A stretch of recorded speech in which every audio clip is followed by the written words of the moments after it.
नमस्कार। एक नई सुबह की शुरुआत के साथ एक बार फिर हम हाजिर हैं नए तेवर नए कलेवर के साथ नया सवेरा के इस बेहद विशेष अंक को लेकर। मैं हूं शहला निगार और मेरे साथ हैं मेरी सहयोगी भावना। धन्यवाद Shaila. Very good morning to all our viewers. सुप्रभात आप सभी को। अगले 1 घंटे में हम आपको दिखाएंगे देश और दुनिया की ताज़ा तरीन खबरें। बात होगी प्रधानमंत्री मोदी की मध्य प्रदेश में चुनावी रैली की। साथ ही बात होगी अभी भी दिल्ली एनसीआर दम घोटू हुई है, अभी भी AQI 400 के पार है। अगर अंतर्राष्ट्रीय खबरों की बात करें तो इजराइल हमास संघर्ष पर बात होगी और खेल जगत और जीवन से जुड़े संघर्षों की कुछ कहानियों पर भी हम नजर डालेंगे। लेकिन नया सवेरा के हर अंक में हम शुरुआत करते हैं एक शुभ विचार के साथ, यानी कि संस्कृत में सुभाषितम के साथ।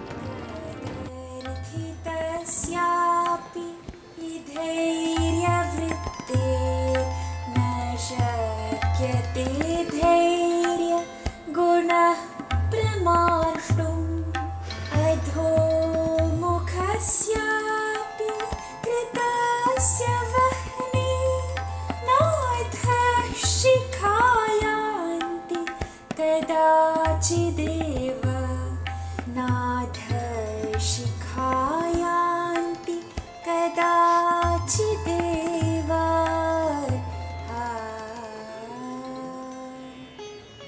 इसका अर्थ है पीड़ित होने पर भी स्वभाव से धैर्यशाली व्यक्तियों का धैर्य नष्ट नहीं किया जा सकता, क्योंकि नीचे की ओर कर दिए जाने पर भी अग्नि की ज्वाला या लपटें कभी भी नीचे की ओर नहीं जाती हैं, बल्कि ऊपर की ही ओर रहती हैं। और इसी प्रकार धैर्यशाली व्यक्ति भी अनेक दुखों से पीड़ित होने पर भी अपने धैर्य गुण को, अपने स्वभाव को कभी नहीं छोड़ता है। तो इस शुभ विचार के साथ आज के नया सवेरा की शुरुआत करते हैं और सबसे पहले नजर डालते हैं हेडलाइंस पर।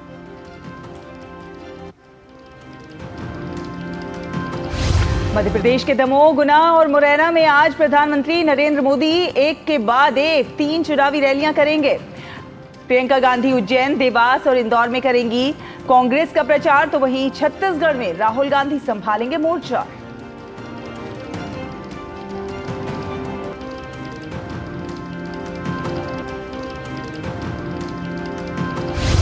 राज्यसभा की विशेषाधिकार समिति की बैठक आज। आम आदमी पार्टी के सांसद राघव चड्ढा, संजय सिंह और TMC सांसद डेरेक ओब्रायन के खिलाफ शिकायतों पर होगी चर्चा।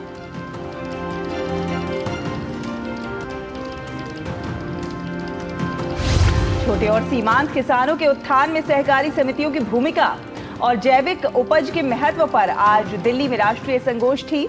गृह एवं सहकारिता मंत्री अमित शाह होंगे मुख्य अतिथि।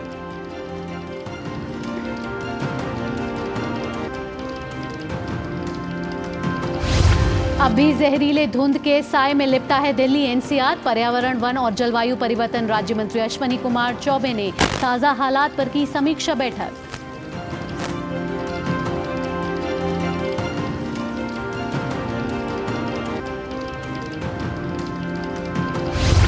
कल से भारत अमेरिका के बीच नई दिल्ली में शुरू होगी वार्षिक द्विपक्षीय 2+2 मंत्री स्तरीय वार्ता।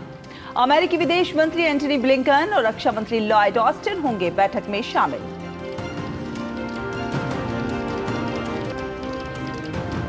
अंतर्राष्ट्रीय खबरों में इजरायली प्रधानमंत्री नेतन्याहू ने कहा, गजा शहर के अंदर काम कर रही है इजरायली सेना। बढ़ते संघर्ष के खिलाफ हिजबुल्लाह को दी चेतावनी।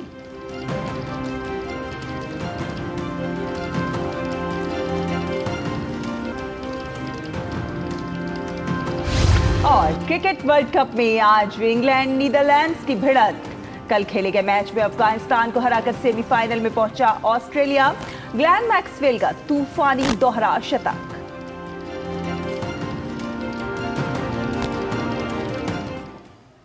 तो चलिए सबसे पहले शुरुआत करते हैं देश भर की खबरों के साथ और शुरुआत करते हैं विधानसभा चुनावों की, जो 5 राज्यों में होने वाले हैं। और शुरुआत जनादेश में मध्य प्रदेश में होने वाले विधानसभा चुनावों की, जहां प्रचार जोर पकड़ता जा रहा है। यहां 17 नवंबर को एक ही चरण में सभी 230 विधानसभा सीट पर मतदान होंगे। यहां बीजेपी को फिर से सत्ता में लाने के लिए दिल्ली से भी दिग्गज नेता और स्टार प्रचारक आकर मध्य प्रदेश में प्रचार के मोर्चे पर डटे हुए हैं।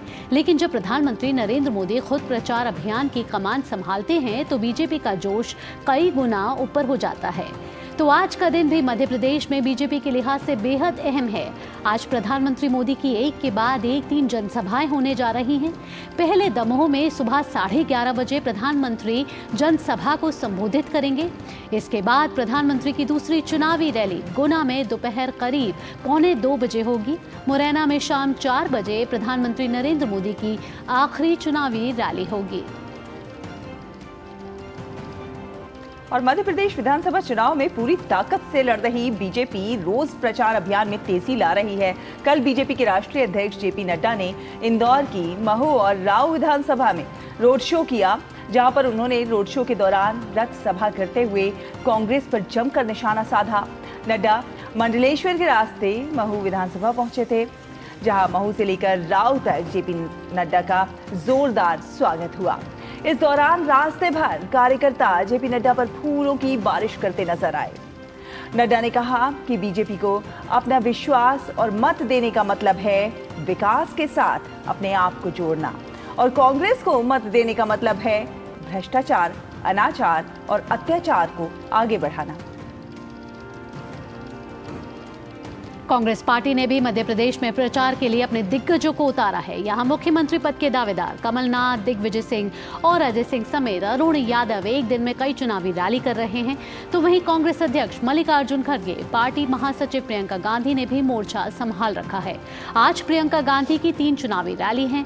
पहले वो उज्जैन के सांवेर में जनसभा करेंगी, फिर देवास के खाते गांव में उनकी रैली होगी। इसके बाद शाम 4:30 बजे इंदौर में प्रियंका का रोड शो होगा। इंदौर की 9 विधानसभा में से 92 प्रत्याशी मैदान में है।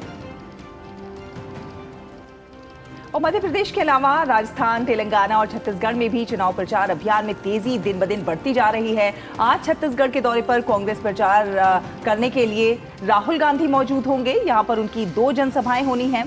पहली रैली जशपुर में होगी और दूसरी अंबिकापुर में। जशपुर में उनकी पार्टी के प्रत्याशी विनय कुमार भगत चुनाव लड़ रहे हैं, जबकि अंबिकापुर में मौजूदा उप मुख्यमंत्री टीएस सिंहदेव चुनावी मैदान में हैं। अभी कल ही पहले दौर का मतदान 20 सीटों पर संपन्न हुआ है, जबकि 70 सीट पर दूसरे चरण का मतदान 17 तारीख को होना है।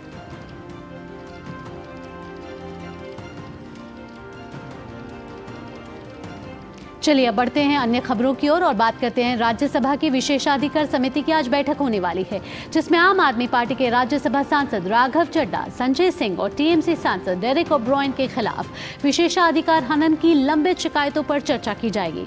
5 सांसदों ने विशेषाधिकार के उल्लंघन को लेकर राघव चड्ढा के खिलाफ शिकायत दर्ज कराई थी, जिसके बाद उन्हें राज्यसभा से निलंबित कर दिया गया था। आप सांसद पर दिल्ली सेवा विधेयक से संबंधित एक प्रस्ताव में 5 सांसदों के फर्जी हस्ताक्षर करने का आरोप लगाया गया है। राघव चड्ढा को तब तक के लिए निलंबित किया गया है जब तक उनके खिलाफ मामले की जांच कर रही विशेषाधिकार समिति अपनी रिपोर्ट नहीं सौंप देती। कमेटी ने 7 नवंबर तक रिपोर्ट मांगी थी। वहीं आम आदमी पार्टी के राज्यसभा सांसद संजय सिंह को राज्यसभा के सभापति जगदीप धनखड़ ने संसद के पूरे मॉनसून सत्र के लिए निलंबित किया था। राज्यसभा की ओर से पहले कहा जा रहा था कि विशेषाधिकार समिति की जांच तक संजय सिंह राज्यसभा से निलंबित रहेंगे। संजय सिंह को अमर्यादित व्यवहार के कारण निलंबित किया गया है। इसके साथ ही टीएमसी सांसद डेरेक ओब्रायन को भी अमर्यादित व्यवहार के लिए निलंबित किया गया था। इस बैठक में सभी लंबित मामलों की समीक्षा की जाएगी, ताकि राज्यों की परिषद की सिफारिशों पर विचार करने के लिए विशेषाधिकार हनन के मामले में रिपोर्ट को तेजी से आगे बढ़ाया जा सके और अंतिम रूप दिया जा सके। और ज्यादा जानकारी के लिए इस पर हमारे संवाददाता ऋषि कुमार जुड़ गए हैं हमारे साथ दिल्ली से। ऋषि, सुप्रभात। अगर विशेषाधिकार समिति की बात की जाए तो आज जो मीटिंग होने वाली है, इन 3 सांसदों पर किस तरीके की आगे की कार्यवाही की जा सकती है? देखिए, जहाँ तक आज की इस बैठक की बात करें तो बेहद महत्वपूर्ण बैठक है विशेषाधिकार समिति, जो आज दोपहर बाद 3 बजे बुलाई गई है। और इस बैठक में जैसे कि आपने बताया, तीनों सांसदों के निलंबन से संबंधित जो मसला है वो विशेषाधिकार समिति के समक्ष है। और इस मामले में जो परिस्थिति बनकर निकल रही है उसमें जैसे कि हमने पिछली बार भी तमाम खबरें थी सूत्रों के अनुसार कि राघव चड्ढा इस बात के लिए तैयार हैं कि वो अपनी गलती मानते हैं और इसमें बिना शर्त सभापति से वो माफी मांगने के लिए तैयार हैं। ठीक। तो कुल मिलाकर जो परिस्थिति जी है कि जो परिस्थिति सदन में उभरी थी उसके बाद सभी सांसदों को ये बात तय हो गई है कि जो विशेषाधिकार समिति है वो अब बेहद सख्त है और इस मामले में वो एक कड़ी कार्रवाई कर सकती है। इसी वजह से इन सांसदों को अपने व्यवहार में अब देखना होगा कि किस तरीके की चेतावनी दी जाती है या उनके खिलाफ कोई अन्य कार्रवाई की जाती है, क्योंकि इस मसले में अभी तक पूरी बात अगर देखी जाए तो समिति के सामने ये मसला है कि जो व्यवहार दिनों दिन सदन में खासतौर से विपक्षी सांसदों का देखा गया है, उसके बाद क्यों ना उनके खिलाफ सख्त कार्रवाई की जाए। और इसी वजह से सभापति ने उनके खिलाफ इस निलंबन की कार्रवाई को तब तक के लिए रखा था जब तक कि इनके खिलाफ समिति अपनी कोई रिपोर्ट नहीं दे दी थी। और ऋषि, लेकिन आपसे ये भी जानना चाहेंगे, देखिए जिस तरह से राघव चड्ढा पर आरोप है कि उन्होंने फर्जी हस्ताक्षर किए, ये काफी गंभीर मामला है और अगर वो माफी नहीं मांगते हैं तो क्या समिति उनके इस निलंबन को आगे भी बढ़ा सकती है? देखिए, ये समिति के पास सीमित अधिकार होते हैं, वो किसी भी तरीके की सिफारिश कर सकती है। विशेषाधिकार समिति जो कि संसद के द्वारा उसे शक्तियां प्रदत्त होती हैं और ऐसे में सभापति इस पर अंतिम फैसला सभापति का होता है। विशेषाधिकार समिति की जो रिपोर्ट आती है उसके आधार पर, और जो रिपोर्ट दी जाती है वो तथ्यों के आधार पर रिपोर्ट तैयार की जाती है और इन तथ्यों के आधार पर अभी ये फिलहाल लग रहा है कि राघव चड्ढा अपनी गलती को मानकर संभवतः वो माफी मांगने के लिए तैयार है। लेकिन जब तक ये घटनाक्रम पूरा नहीं होता है तब तक नहीं कहा जा सकता है कि क्या वस्तुस्थिति बनती है। लेकिन आज की जो बैठक है बेहद महत्वपूर्ण है, क्योंकि इस बैठक के बाद हो सकता है किसी परिणाम की ओर समिति बढ़े। बिल्कुल देखने वाली बात होगी कि क्या कुछ निकल कर आता है, क्या कुछ समिति फैसला करती है। और वैसे भी सांसदों को चूंकि वो इस बात का ध्यान रखना चाहिए भावना कि वो जो कुछ भी बोल रहे हैं वो जनता में जा रहा है, हाँ, और वो सेंसिटिविटी का ध्यान रखते हुए कोई भी बयान दिया जाना चाहिए। फिलहाल एक छोटा सा ब्रेक लेते हैं, ब्रेक के बाद खबरों में आगे बढ़ेंगे।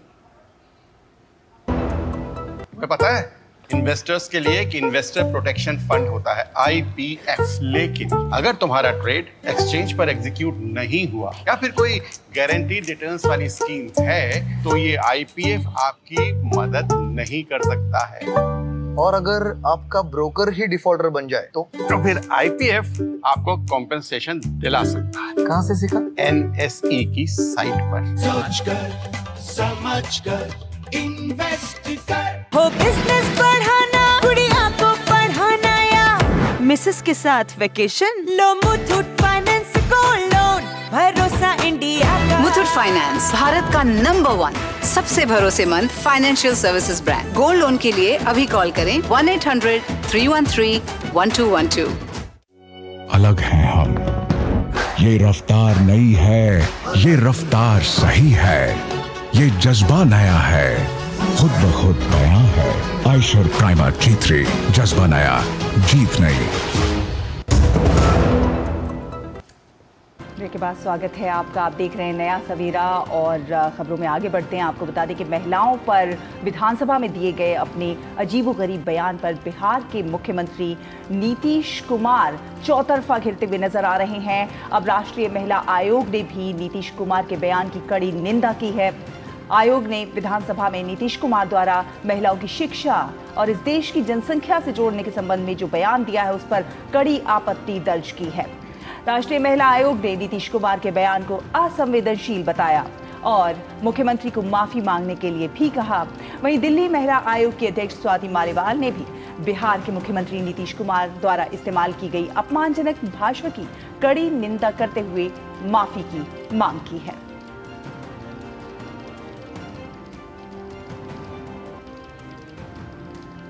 बीजेपी भी मुख्यमंत्री नीतीश कुमार पर हमलावर हो गई है और जातिगत आरक्षण और महिलाओं के लिए अमर्यादित भाषा के प्रयोग को लेकर बिहार भाजपा अध्यक्ष सम्राट चौधरी ने उन्हें बीमार करार दिया है।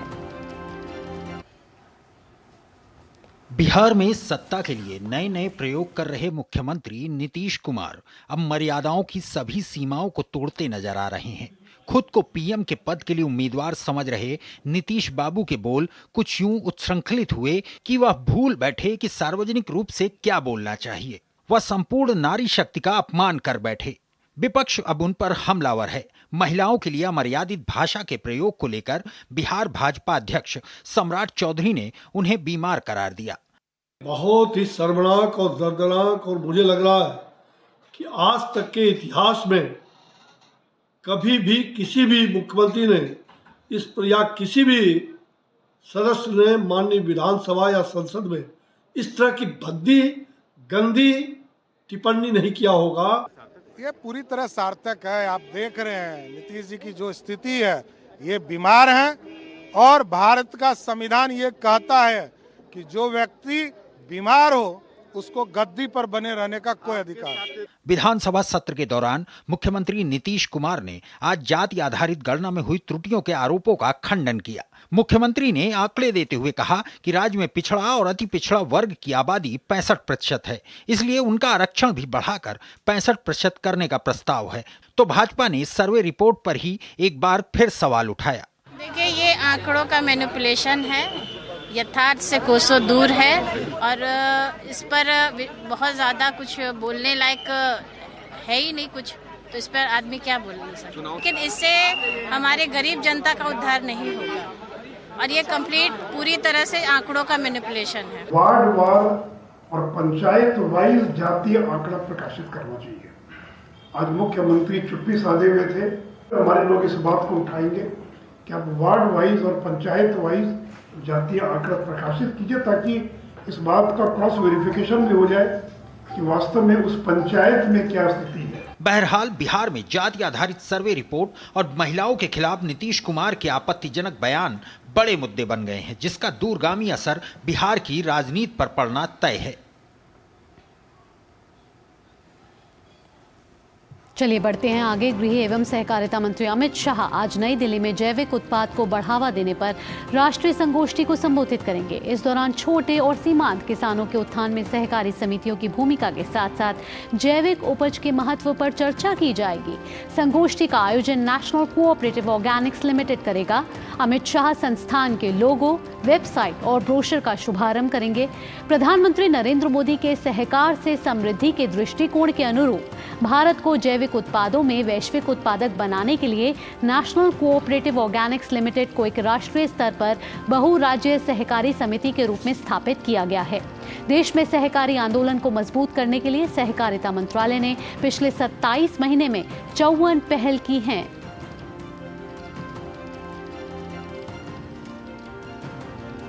और अब बात करते हैं बढ़ते वायु प्रदूषण की। केंद्रीय प्रदूषण नियंत्रण बोर्ड के अनुसार दिल्ली की वायु गुणवत्ता लगातार गंभीर श्रेणी में बनी हुई है। एनसीआर में भी जहरीली हवा में लोग सांस लेने पर मजबूर हैं। केंद्रीय पर्यावरण, वन और जलवायु परिवर्तन राज्य मंत्री अश्विनी चौबे ने कल दिल्ली एनसीआर में वायु प्रदूषण की स्थिति पर समीक्षा बैठक की और हालात की जानकारी ली। स्मोक की वजह से परेशानी तो है, लोगों को घुटन हो रहा है और बहुत परेशानी है। जिसको बीमारी है, जिसको दिक्कत है, उसको बहुत ज़्यादा घुटन हो रही है, सांस लेने में दिक्कत हो रही है। तो इसको सरकार को कुछ करना चाहिए। सुबह में और शाम को बहुत ज़्यादा पोल्यूशन होने लगता है, इससे जो है स्वास्थ्य खराब होता है। हॉस्पिटलों में जो है बहुत भीड़ हो रही है, इससे जो है पब्लिक को बहुत परेशानी हो रही है। और दिल्ली में सरकार को इससे कुछ बड़ा निर्णय लेना चाहिए और सरकार इसमें विफल हो रही है। ट्रैवल करते हुए हमें यहाँ पे बहुत प्रॉब्लम हो रही है। पॉल्यूशन की वजह से बहुत आंखों में जलन रहती है, सांस लेने में दिक्कत होती है। और दिल्ली में बढ़ते प्रदूषण के बीच ऑड इवन नीति को एक तरफ जहां सुप्रीम कोर्ट ने अवैज्ञानिक करार दिया है, तो वहीं दिल्ली वासियों का भी मानना है कि ऑड इवन से कुछ भी फर्क पड़ने वाला नहीं है, बल्कि परेशानी का और भी ज्यादा सामना करना पड़ता है।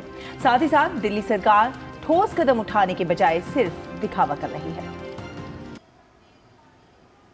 देश की राजधानी दिल्ली इन दिनों वायु प्रदूषण की वजह से देश ही नहीं विदेशों में भी चर्चा का विषय बनी हुई है।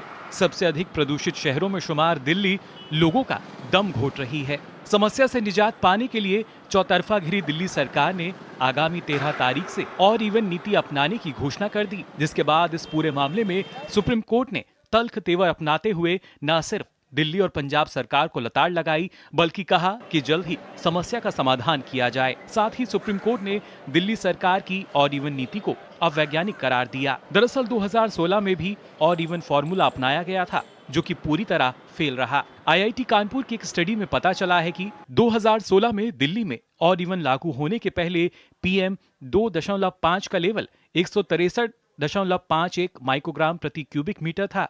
स्कीम लागू होने के दौरान PM 2.5 का लेवल बढ़कर 186.98 माइक्रोग्राम प्रति क्यूबिक मीटर हो गया और स्कीम खत्म होने के बाद ये 197.45 माइक्रोग्राम पर क्यूबिक मीटर था।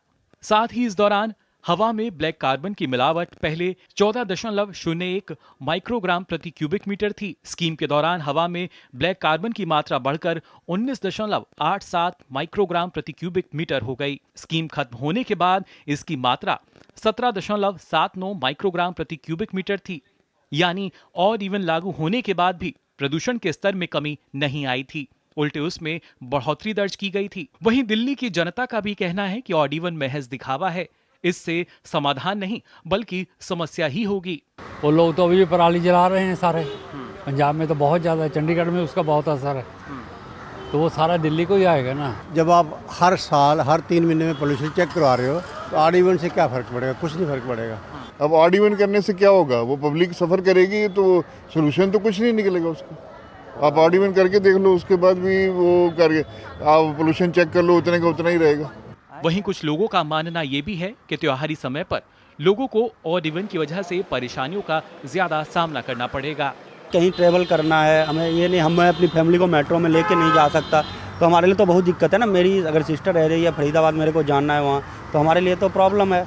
क्या दिल्ली सरकार की ना पहले रोना रहता था जब कांग्रेस थी पंजाब में, तो पराली जलाए जाते हैं तो केजरीवाल रोते थे कि दिल्ली उससे पॉल्यूशन हो जाती है। अब खुद आम आदमी पार्टी है, अब कोई आपको मिला है कभी रोते हुए आम आदमी पार्टी वाला कि पंजाब में पराली जलाए गए तो दिल्ली में पॉल्यूशन है? देखिए, ऑड इवन का तो कुछ ऐसा खास फ़र्क नज़र नहीं आता है।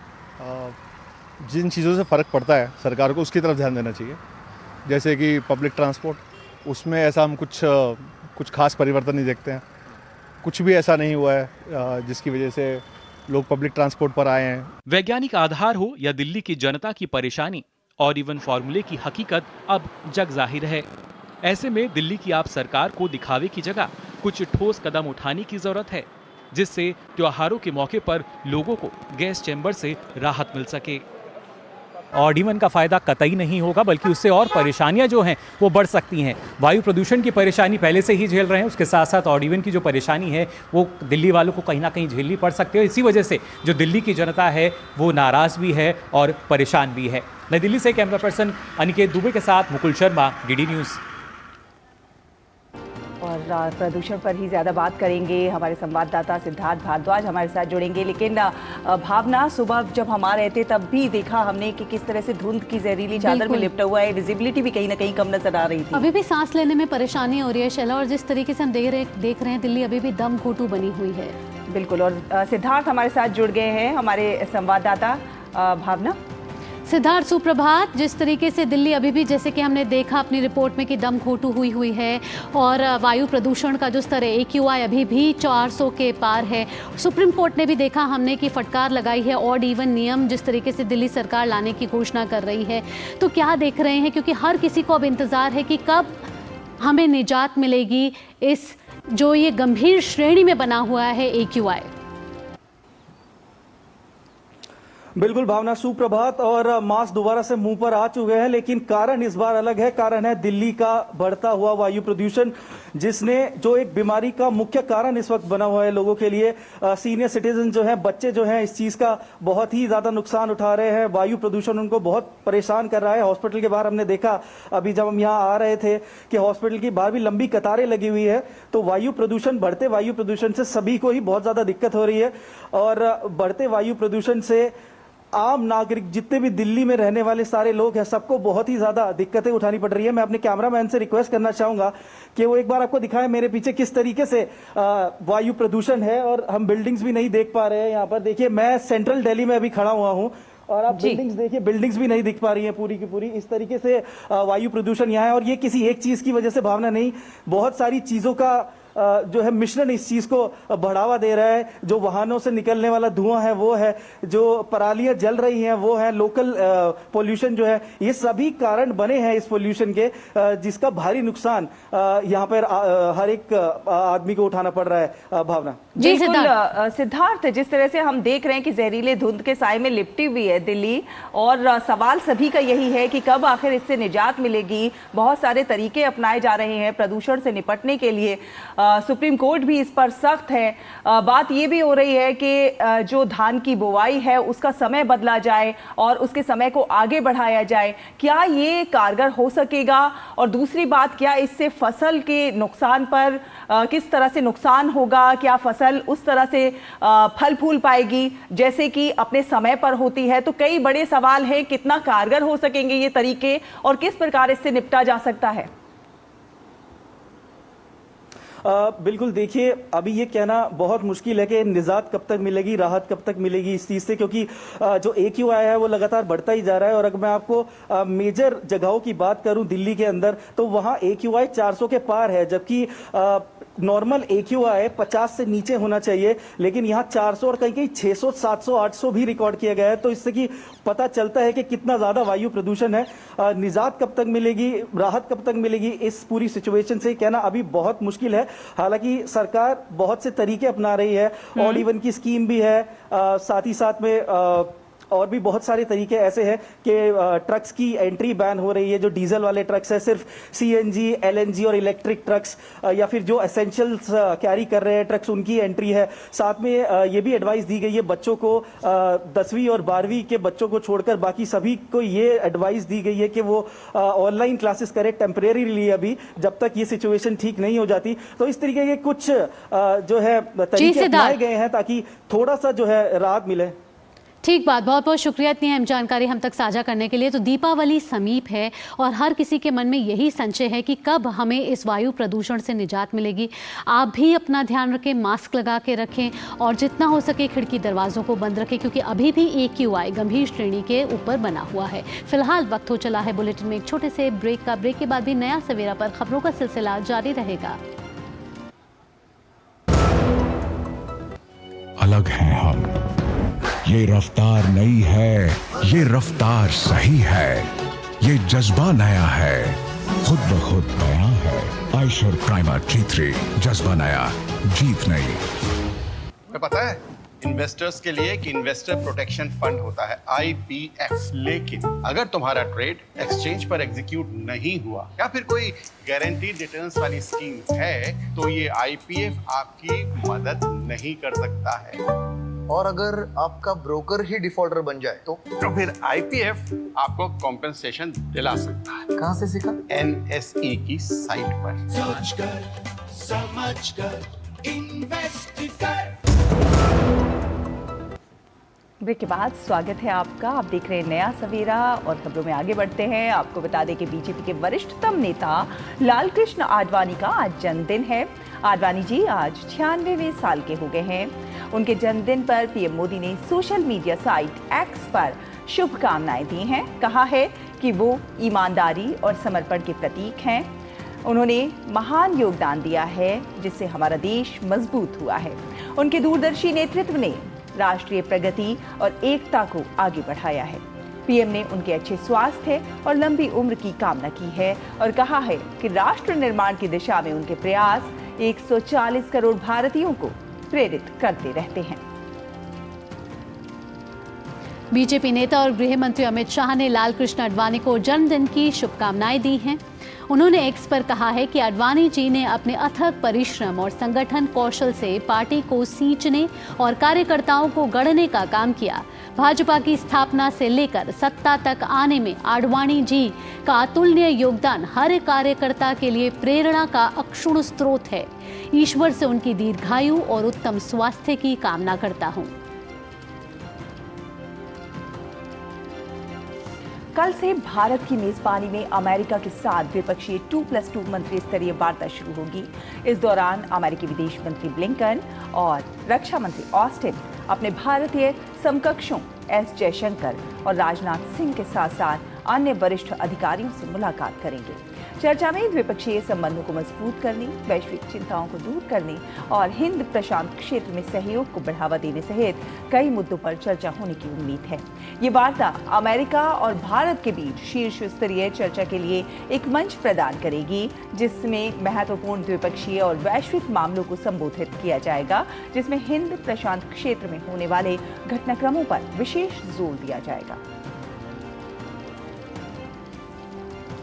और विदेश राज्य मंत्री वी मुरलीधरन आज से 10 नवंबर तक अपनी जापान दौरे पर हैं। विदेश राज्य मंत्री वी मुरलीधरन ने ट्वीट करते हुए लिखा है कि आज सुबह टोक्यो पहुंचा भारत और जापान प्राचीन ऐतिहासिक संबंधों और साझा मूल्यों पर आधारित एक विशेष रणनीतिक और वैश्विक साझेदारी को महत्व देते हैं।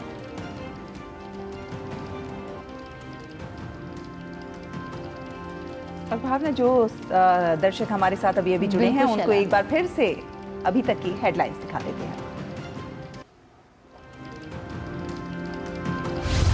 मध्य प्रदेश के दमोह, गुना और मुरैना में आज प्रधानमंत्री मोदी करेंगे एक के बाद एक 3 चुनावी रैलियां। प्रियंका गांधी उज्जैन, देवास और इंदौर में करेंगी कांग्रेस का प्रचार, तो वहीं छत्तीसगढ़ में राहुल गांधी संभालेंगे मोर्चा।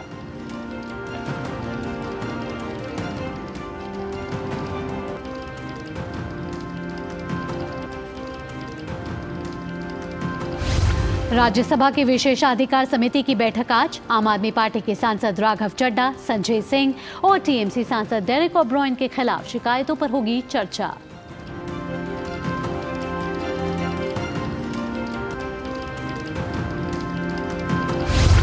छोटे और सीमांत किसानों के उत्थान में सहकारी समितियों की भूमिका और जैविक उपज के महत्व पर आज दिल्ली में राष्ट्रीय संगोष्ठी। गृह एवं सहकारिता मंत्री अमित शाह होंगे मुख्य अतिथि।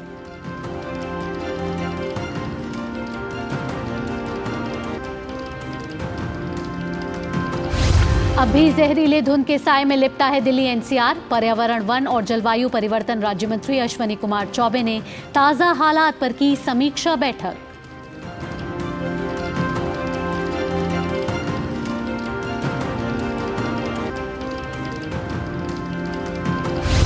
कल से भारत अमेरिका के बीच नई दिल्ली में शुरू होगी वार्षिक द्विपक्षीय 2+2 मंत्री स्तरीय वार्ता। अमेरिकी विदेश मंत्री एंटनी ब्लिंकन और रक्षा मंत्री लॉयड ऑस्टिन होंगे बैठक में शामिल।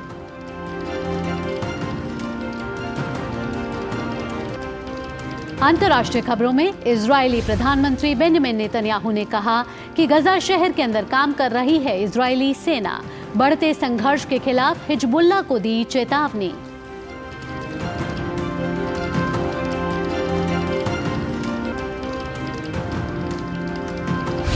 और क्रिकेट वर्ल्ड कप में आज नीदरलैंड और इंग्लैंड की भिड़ंत। कल खेले गए मैच में अफगानिस्तान को हराकर सेमीफाइनल में पहुंचा ऑस्ट्रेलिया। ग्लेन मैक्सवेल का तूफानी दोहरा शतक।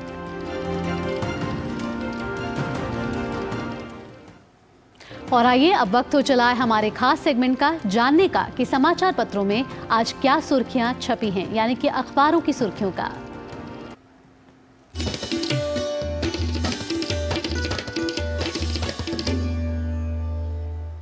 तो अखबारों की सुर्खियां जानने के लिए आपको लिए चलते हैं हमारी सहयोगी संध्या शर्मा के साथ। जी संध्या, बताइए आज के अखबारों ने क्या कुछ खबरें प्रमुखता के साथ छापी हैं? जी शैला, आज के अखबारों की प्रमुख सुर्खियों की बात करें तो कल मिजोरम में सभी 40 सीटों के लिए मतदान संपन्न हुआ और छत्तीसगढ़ में पहले चरण में 20 विधानसभा सीटों के लिए मतदान हुआ, जिसे आज सभी अखबारों ने सुर्खियों के साथ लिया है और इस खबर को हेडलाइन बनाया है। जनसत्ता अखबार ने लिखा है कि छत्तीसगढ़ में नक्सली हिंसा के बीच पहले चरण में 76.26% मतदान हुआ। आपको बता दें कि कल छत्तीसगढ़ के सुकमा इलाके में सुरक्षा बलों और नक्सलियों के बीच में मुठभेड़ हुई थी और इसी खबर को भी इंगित किया गया है आज अखबार में। और मिजोरम में शांतिपूर्ण हालांकि मतदान संपन्न हुआ। आपको बता दें कि कल प्रधानमंत्री नरेंद्र मोदी छत्तीसगढ़ की जनसभा को संबोधित करते हुए उन्होंने ये बात भी कही थी कि जब विपक्ष यानी कि कांग्रेस सत्ता में आता है तो आतंकवादी और नक्सलियों के हौसले बुलंद होते हैं। इसी खबर को जनसत्ता अखबार ने इस खबर के साथ लिया है। अगली खबर की बात करें तो ये है प्रदूषण पर चिंता जताती हुई खबर, जिसे लेकर के सुप्रीम कोर्ट ने भी कल राज्यों को सख्त निर्देश दिए हैं और तीखी टिप्पणी करते हुए ये कहा कि लोगों को मरता हुआ नहीं छोड़ा जा सकता है। सुप्रीम कोर्ट ने अपनी ये बात कही और साथ ही साथ ये भी कहा अपनी प्रदूषण को लेकर के चिंता जताते हुए कि राज्य जो हैं वो आपसी राजनीति को छोड़ करके कैसे प्रदूषण से मुक्ति पाई जा सकती है, इस पर विचार करें। ये भी कहा है कि 5 राज्यों को निर्देश दिए हैं कि पराली जलाना तुरंत रोकें और इसकी व्यवस्था की जाए। इसके अलावा ये भी पूछा गया है, जैसा कि बताया कि राजधानी में सम और विषम के आधार पर वाहनों का संचालन किया जाना है, तो इसको लेकर के सुप्रीम कोर्ट ने सवाल किया है कि बिना ठोस परिणाम के महज इस तरह की पहल दिखावा है और ये बताया जाए कि अगर इस तरह की पहल पहले कभी की गई है तो उसके क्या परिणाम सामने आए हैं। अगली खबर की बात करें तो ये है दैनिक जागरण अखबार के देश विदेश पेज से जुड़ी हुई, जिसमें बताया है कि गाजा सिटी में अब इजरायली सेना घुस चुकी है और यहाँ पर भीषण हमले किए जा रहे हैं। गाजा पट्टी के सबसे बड़ा शहर है गाजा सिटी, जहाँ पर इजरायली सेना अब घुस चुकी है। आपको बता दें कि मरने वालों की यहाँ पर संख्या 10,000 से ज़्यादा हो गई है, जिसमें 160 स्वास्थ्य कर्मी भी शामिल हैं। और अगली खबर की बात कर लेते हैं, ये है आदित्य L1 से जुड़ी हुई। जी हाँ, सूर्य का रहस्य खंगालने निकले आदित्य L1 को लेकर के आज खबर आई है और बताया है कि सौर ज्वालाओं की उच्च ऊर्जा वाली एक्सरे को कैमरे में कैद किया गया है और ये विशेषज्ञों ने बताया है, वैज्ञानिकों ने बताया है कि ये जो संकेत है ये मिशन अपेक्षा के अनुरूप आगे बढ़ रहा है, इसका संकेत है और इस खबर को आज अखबारों ने लिया है। अगली खबर की बात करें तो ये नवभारत टाइम्स अखबार ने आज अपने पहले पेज पर खबर ली है और बताया है कि 75% कोटे का प्रस्ताव यानी कि आरक्षण का प्रस्ताव नीतीश कैबिनेट ने पास कर दिया है और बिहार विधानसभा में कल इसको लेकर के विधेयक पेश किया जाएगा। आपको बता दें कि 50 से बढ़ाकर 65% ये आरक्षण किया जाएगा और 10% कोटा यहाँ पर पहले से कमज़ोर वर्ग के लिए तय है, यानी कि कुल 75% का आरक्षण तय किए जाने को लेकर के कैबिनेट ने मंजूरी दी है। और अगली खबर की बात करें तो ये है डीप फेक तस्वीरों से जुड़ी हुई, जिसको लेकर के सरकार ने तीखा रुख अपनाया है और लगातार लोगों को भी समझाइश दी है कि अगर इस तरह की कोई आपके साथ में कोई घटना होती है तो आप इसको लेकर के तुरंत FIR करें, साथ ही साथ आप सचेत रहें। इसके अलावा ये भी कहा है कि X, इंस्टाग्राम और फेसबुक समेत सभी इंटरनेट मीडिया के जो प्लेटफॉर्म है उनको सूचना प्रौद्योगिकी नियमों के तहत शिकायत मिलने के महज 24 घंटे के भीतर हटानी होंगी डीप फेक तस्वीरें, ये भी आदेश दिया गया है। तो आज के अखबारों की ये है प्रमुख सुर्खियां। बहुत बहुत शुक्रिया संध्या, इतनी महत्वपूर्ण जानकारी हम तक साझा करने के लिए। समाचार पत्रों में क्या प्रमुख खबरें छपी हैं, प्रकाशित हुई हैं, उनको हम तक पहुंचाने के लिए और हमारे दर्शकों तक पहुंचाने के लिए फिलहाल बुलेटिन में वक्त हो चला है एक ब्रेक का। नया सवेरा में खेल की खबरें होंगी, एंटरटेनमेंट की खबरें होंगी, लेकिन इस छोटे से ब्रेक के बाद। पता है इन्वेस्टर्स के लिए कि इन्वेस्टर प्रोटेक्शन फंड होता है IPF, लेकिन अगर तुम्हारा ट्रेड एक्सचेंज पर एग्जीक्यूट नहीं हुआ या फिर कोई गारंटीड रिटर्न्स वाली स्कीम है तो ये IPF आपकी मदद नहीं कर सकता है। और अगर आपका ब्रोकर ही डिफॉल्टर बन जाए तो फिर IPF आपको कॉम्पेंसेशन दिला सकता है। कहाँ से सीखा? NSE की साइट पर। सोचकर समझकर इन्वेस्ट कर। अलग हैं हम, ये रफ्तार नई है, ये रफ्तार सही है, ये जज्बा नया है, खुद ब खुद बयां है। आयशर प्राइमर G3, जज्बा नया, जीत नई। ब्रेक के बाद स्वागत है आपका। आप देख रहे हैं नया सवेरा और आइए अब देखते हैं दुनिया भर की कुछ खास खबरें।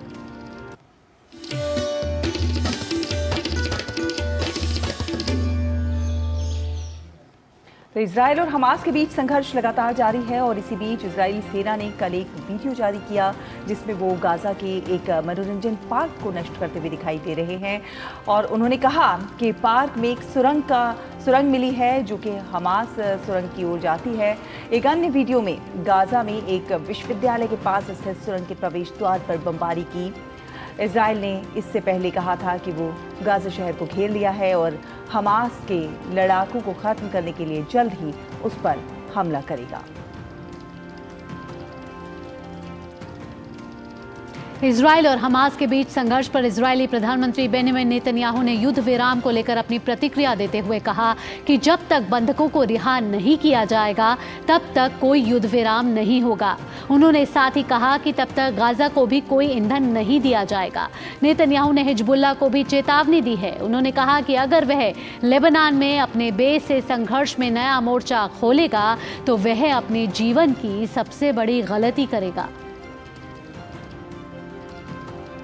और पुर्तगाल के प्रधानमंत्री एंटोनियो कोस्टा ने अपने पद से इस्तीफा दे दिया है। एंटोनियो कोस्टा पर भ्रष्टाचार और पद के दुरुपयोग के आरोप हैं।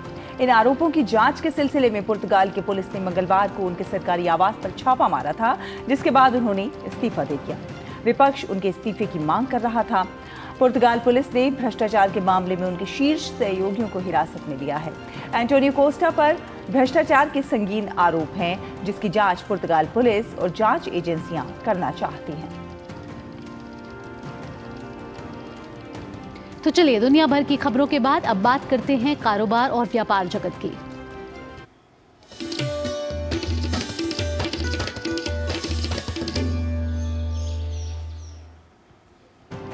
केंद्र सरकार ने अरहर और उड़द की दाल पर लागू स्टॉक लिमिट में बदलाव करते हुए इन दोनों दालों पर मौजूदा स्टॉक लिमिट को बढ़ा दिया है। संशोधित स्टॉक लिमिट तत्काल प्रभाव से लागू होगी। सरकार ने थोक कारोबारियों को अब प्रत्येक दाल का 200 टन स्टॉक रखने की इजाजत दी है। पहले ये कारोबारी 50 लाख टन दाल रख सकते थे। खुदरा दाल कारोबारियों को दोनों दालों में से प्रत्येक का 5 टन स्टॉक रखने की अनुमति होगी, तो इसमें कोई बदलाव नहीं किया गया है। बिग चेन रिटेलर प्रत्येक खुदरा आउटलेट पर इनका 5-5 टन स्टॉक रख सकते हैं, जबकि डिपो या फिर वेयर हाउस में दाल रखने की लिमिट 200 टन होगी। पहले डिपो पर दाल रखने की लिमिट 50 टन थी। मिलर पिछले 3 महीने के उत्पादन का या फिर वार्षिक क्षमता का 25% इनमें जो भी ज्यादा हो दाल का स्टॉक रख पाएंगे। पहले मिलर के लिए ये स्टॉक का लिमिट 1 महीने के उत्पादन या वार्षिक क्षमता का 10% थी। संगीत का लाइसेंस देने की जटिल प्रक्रिया को आसान बनाने के लिए एकल खिड़की तंत्र विकसित किया जाएगा। ये बात मुंबई में वाणिज्य और उद्योग मंत्री पीयूष गोयल ने संगीत उद्योग के प्रतिनिधियों के साथ बैठक में कही। तंत्र के बारे में सुझाव देने के लिए अनूप जलोटा की अध्यक्षता में एक समिति बनाकर चर्चा की जाएगी। सबकी राय को मद्देनजर रखते हुए मेरे मन में है कि श्री अनूप जलोटा जी को इस कमेटी के एक प्रकार से कन्वीनर के रूप में रिक्वेस्ट करेंगे। बाकी जो लीडर्स हैं इस इंडस्ट्री के, जावेद अख्तर जी हैं, भूषण कुमार जी हैं, विशाल जी हैं, तोरानी जी हैं और अलग अलग जो सेगमेंट के लीडर्स हैं, वो सब इस कमेटी को मदद करके इसमें आपसी तालमेल बिठाने का काम करके अगले 30 दिन में सिंगल विंडो क्लियरेंस के साथ process of distribution of revenues के साथ एक प्रस्ताव केंद्र सरकार के समक्ष रखेंगे। और आइए अब खबरें देखेंगे खेल जगत से।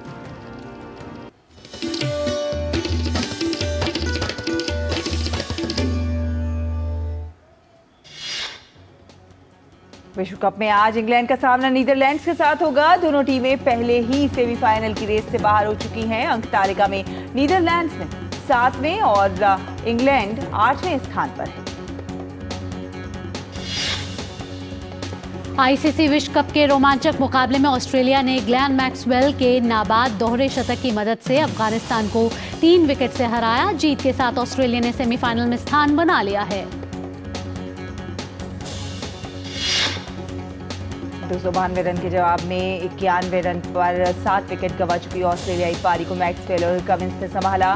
मैक्सवेल ने नाबाद 201 रन बनाकर टीम को जीत दिलाई। अफगानिस्तान के लिए इब्राहिम जरदान ने शानदार बल्लेबाजी करते हुए नाबाद 129 रन की पारी खेली। जरदान अफगानिस्तान के लिए कैलेंडर ईयर में सबसे ज्यादा वनडे रन बनाने वाले बल्लेबाज बन गए। चैंपियंस लीग फुटबॉल टूर्नामेंट में आज ग्रुप दौर के मुकाबले खेले जाएंगे। गत विजेता इंग्लिश क्लब मैनचेस्टर सिटी का सामना यंग बॉयज से होगा। ग्रुप जी में अपने मुकाबले जीत कर मैन सिटी की टीम शीर्ष स्थान पर बनी हुई है।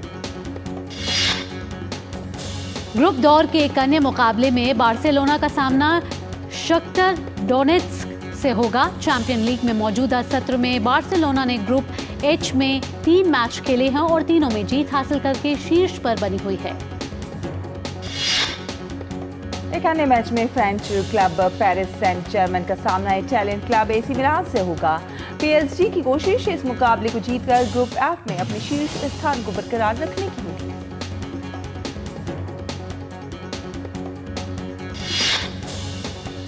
आइए अब एंटरटेनमेंट जगत की खबरों पर नजर डालते हैं फटाफट अंदाज में।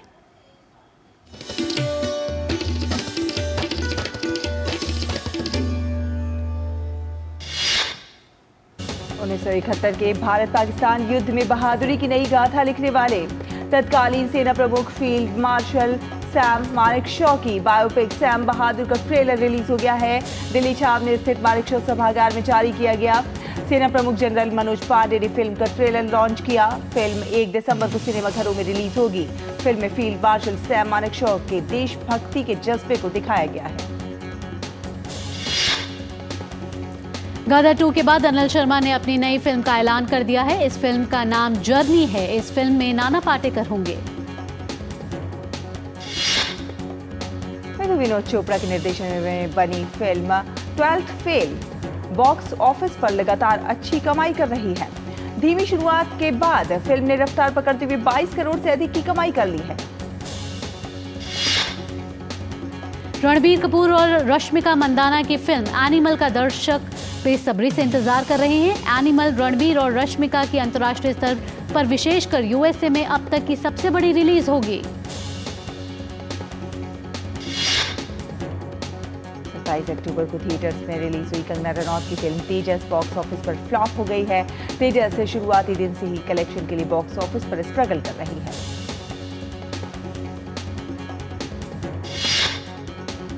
कमल हासन की फिल्म ठग लाइफ का टीजर रिलीज हो चुका है। कमल हासन इस फिल्म में डायरेक्टर मणि रत्नम के साथ काम कर रहे हैं। दोनों 35 साल बाद एक बार फिर साथ नजर आ रहे हैं। और चलिए अब समय हो चला है संस्कृत सीखने का, तो आपको लेकर चलते हैं संस्कृत पाठशाला में अपने सहयोगी गवीश द्विवेदी के पास और सीखते हैं संस्कृत।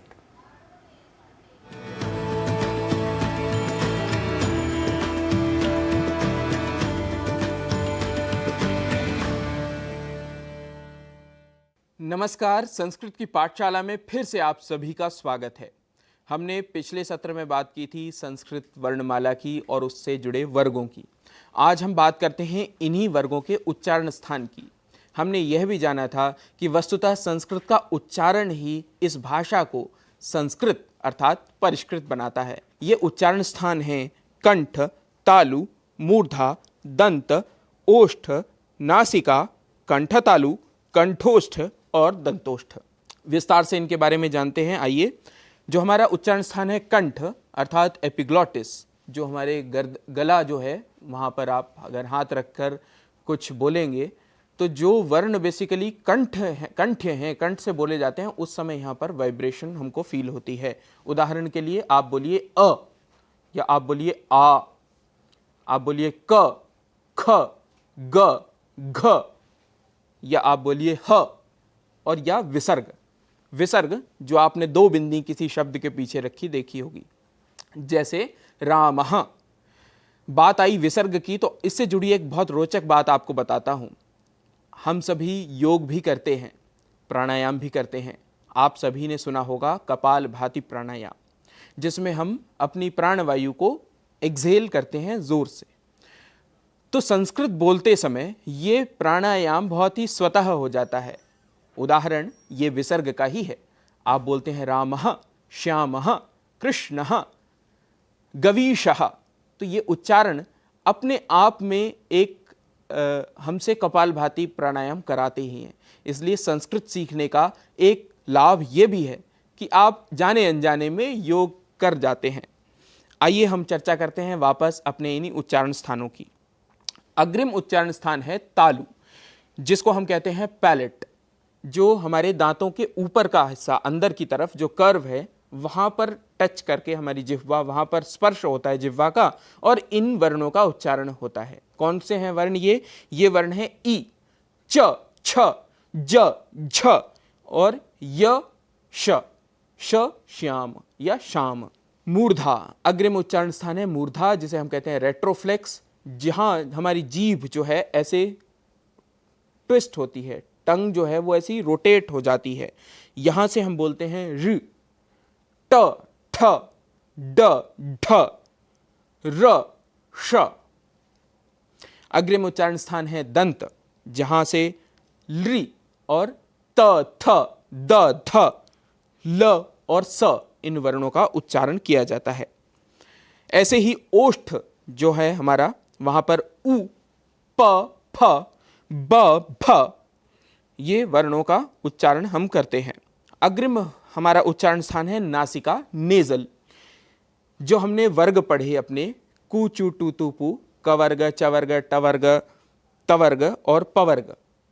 इन्हीं वर्गों का जो फिफ्थ लेटर है, जो पंचम वर्ण है, वो बेसिकली सभी नेजल कहे जाते हैं, सभी नासिक के वर्ण कहे जाते हैं। ये हैं य, म, ङ, ण, न।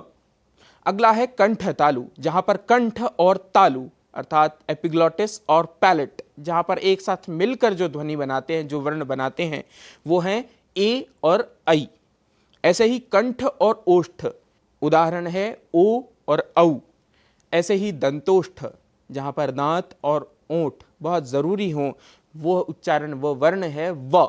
इन्हीं ध्वनियों पर टिकी हैं सभी भाषाएं, अधिकतर भाषाएं, या यूं कहें हम इन्हीं का अभ्यास करते हैं और जानते हैं। इसी क्रम में संस्कृत के बहुत सारे विषयों को और भाषा को आप सभी अभ्यास करते रहिए और फिर मिलेंगे आपसे संस्कृत पाठशाला में। तब तक के लिए नमस्कार।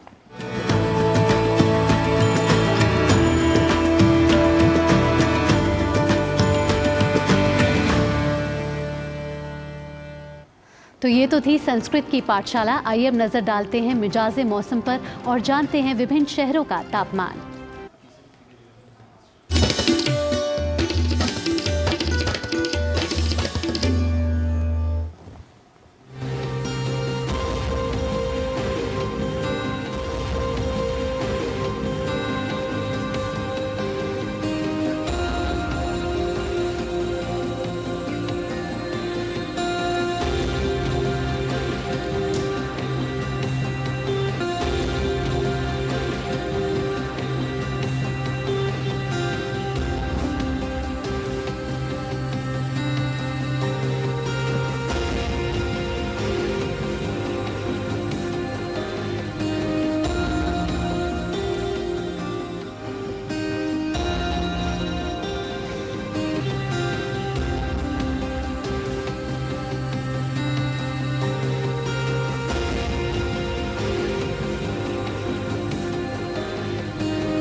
और इसी के साथ नया सवेरा के आज के इस अंक में बस इतना ही। लेकिन जाने से पहले बात करेंगे अतुल्य भारत की। जी हाँ, लंदन में अतुल्य भारत और भारत भ्रमण वर्ष 2023 की थीम पर एक कार्यक्रम हुआ है।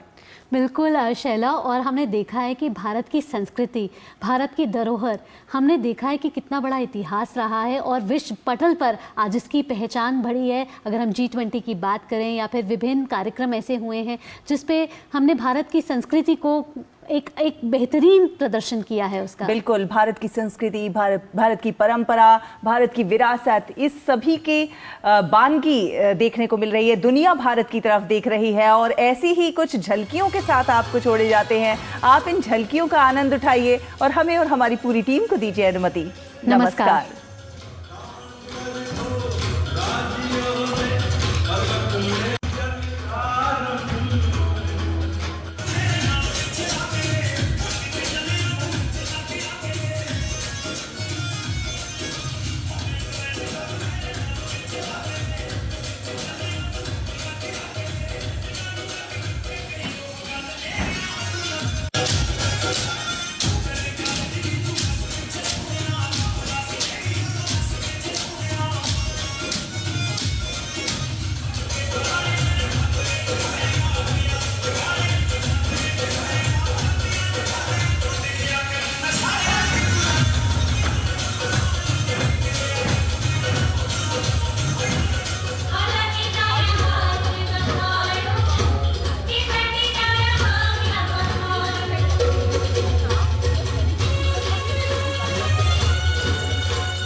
स्वास्थ्य के लिए अच्छी नींद का विशेष महत्व है। दिनचर्या में नींद एक प्राकृतिक और आवश्यक भाग है जो हमें ऊर्जा प्रदान करती है और स्वस्थ जीवन जीने के लिए आवश्यक है। गहरी व पर्याप्त नींद हमारे मन और शरीर को संपूर्ण विश्राम देती है, जिससे ताजगी मिलती है और हम ऊर्जावान व प्रसन्न महसूस करते हैं। हमारे शरीर को कुदरत ने ऐसा बनाया है जिसमें सर्विसिंग की हर रोज जरूरत पड़ती है। हर रोज, वैसे तो पल पल है, पर एक मेन सर्विसिंग हर रोज होती है। और उसकी जो सर्विसिंग होती है वो रात को और नींद में होती है। दो चीज़ें याद रखिए, वो नींद में होती है। चाहे वो आपका डीएनए हो, चाहे वो आपका केमिस्ट्री हो, चाहे आपकी फिजिकल बॉडी हो, चाहे आपकी कोई इंजरी हो गई हो उससे रिकवर करना है, चाहे बीमारी हो, नींद से वो रिकवरी होती है। तो आप ये मान के चलिए कि नींद का जो समय है वो बॉडी सर्विसिंग का टाइम है और उससे आपका स्वास्थ्य बना रहेगा। नींद की समस्याएं काफी लोगों को परेशान करती हैं। नींद का हमारे स्वास्थ्य के साथ गहरा संबंध है। हर आयु के लोगों में नींद संबंधित समस्याएं देखी जाती हैं। कारण भले ही अलग हों, लेकिन बच्चों से लेकर बड़ों तक कोई भी इससे प्रभावित हो सकता है। यदि नींद ठीक से न आए तो इसका प्रभाव व्यक्ति के स्वास्थ्य पर पड़ता है और कई तरह की स्वास्थ्य समस्याओं का खतरा बढ़ जाता है। यदि नींद न आना रोज की बात बन जाए तो इसका प्रभाव शारीरिक और मानसिक स्वास्थ्य पर साफ नजर आने लगता है। उसका कारण है जो रोशनी आती है वो आंखों के द्वारा सीधी दिमाग के अंदर जाती है और एक ग्लैंड होता है, एक ग्रंथि होती है जिसको हम पाइनियल ग्लैंड कहते हैं। और वो पाइनियल ग्लैंड से जो हार्मोन रिलीज होता है वो नींद के लिए बड़ा महत्वपूर्ण होता है, बहुत महत्वपूर्ण होता है। इनफैक्ट वो एक जो हमारा जिसको हम डायर्नल रिदम कहते हैं, बायो रिदम कहते हैं, या जो साइंस में क्रोनोबायोलॉजी कहलाता है, उसको रेगुलेट करता है कि जो इस साइकिल है हमारी सोने की और जागने की, ये सूरज के ऊपर निर्भर नहीं है, ये उस क्रोनोबायोलॉजी के ऊपर निर्भर है। तो अगर लाइट जाके रात को जब आप सो रहे हैं, दिन में वो जाती है, और जब आप लाइट जली रहती है रात को सोने से पहले तो वो जाके उसको डिस्टर्ब करती है। और इसलिए लाइट बिल्कुल नहीं होनी चाहिए, बिल्कुल नहीं होनी चाहिए। आप पर्दे डाल दीजिए, आप चादर ओढ़ लीजिए, आप कुछ भी करिए, लेकिन लाइट नहीं होनी चाहिए। ये समझना जरूरी है कि अच्छी नींद के लिए क्या उपाय किए जाएं। यदि आपको नींद की समस्या है, नींद नहीं आती या बार बार नींद टूट जाती है तो इसे नजरअंदाज न करें। एक विशेषज्ञ को अवश्य दिखाएं और जानें कि नींद की समस्या का कारण क्या है और उसका सही इलाज करवाएं। किरण भारद्वाज, डीडी न्यूज।